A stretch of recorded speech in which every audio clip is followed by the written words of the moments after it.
The wood showdown between Blake Lively and Justin Baldoni has trickled into our valley. Lively and Baldoni going back and forth in court after accusations of sexual harassment, a smear campaign, and defamation claims. This all comes after filming It Ends With Us. And now Perez Hilton, a blogger, is joining the case. Because today is the big day. The showdown between Blake Lively's team of lawyers against me. The topic of discussion in today's hearing revolved around whether the judge here in Las Vegas should transfer the case over to a judge in New York who has been handling all the proceedings related to this lawsuit. Blake Lively subpoenaed Perez Hilton, a blogger, claiming that he was part of a smear campaign against her. Her lawyers are now ordering Hilton to release all documents and evidence related to articles that he wrote about Lively. News 3's Jane Davenport was in the courtroom today, and she spoke with Hilton about the progression of the case. What did you learn, Jane?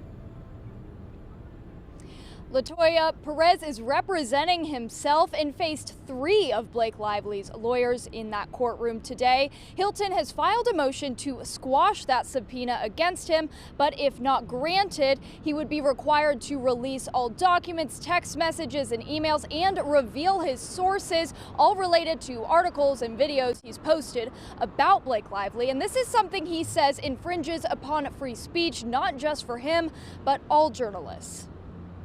As a journalist, I will continue to protect my sources. Perez Hilton, known for his articles and videos on celebrity gossip, is facing a subpoena from Blake Lively in her lawsuit against her It Ends With Us co-star Justin Baldoni. I think Blake Lively subpoenaed me as retaliation for being critical of her. Hilton denies he was ever part of a smear campaign against Lively. I was not paid by anyone to speak negatively about Blake Lively. I was not told to speak negatively about her. I was not promised any favors or discounts or anything. In court, the judge announced he will be waiting for a decision from the judge in New York who has been handling the lawsuit on who ultimately has jurisdiction over Hilton in this case. If the case is sent to New York, Hilton believes the subpoena will go through and he'll be ordered to share everything he gathered behind those articles. The judge in New York is biased in her favor.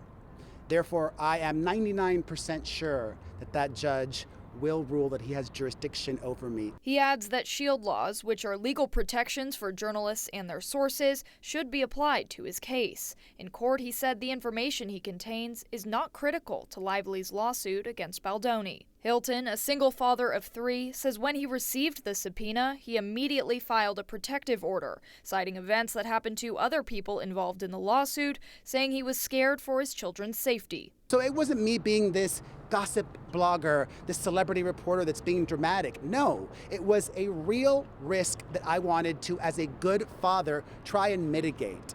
Throughout this entire process, Hilton has not hired any lawyers, instead deciding to represent himself. With the fast timeline of the case, if Hilton is ordered to produce materials, he'd have little time to do so. This is an overly broad, unduly burdensome subpoena that is requesting privileged information and should be quashed in full.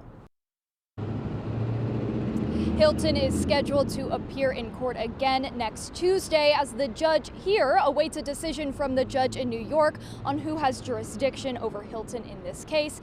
If the case is transferred to New York, Hilton says he will be filing an appeal. Reporting live in Las Vegas, Jane Davenport, News 3. Yeah, and given all the famous faces in this case, a lot of people watching this one. Thank you so much, Jane. Well, let's talk about shield laws. They provide legal protection to individuals like reporters, and they vary from state to state. Nevada is known for having some of the toughest protections in the country. The biggest difference between New York and Nevada laws is that New York only offers qualified privilege, while our state has more absolute privileges, meaning that a court can compel disclosure of non-confidential, unpublished information if the party seeking it can actually meet a specific legal test.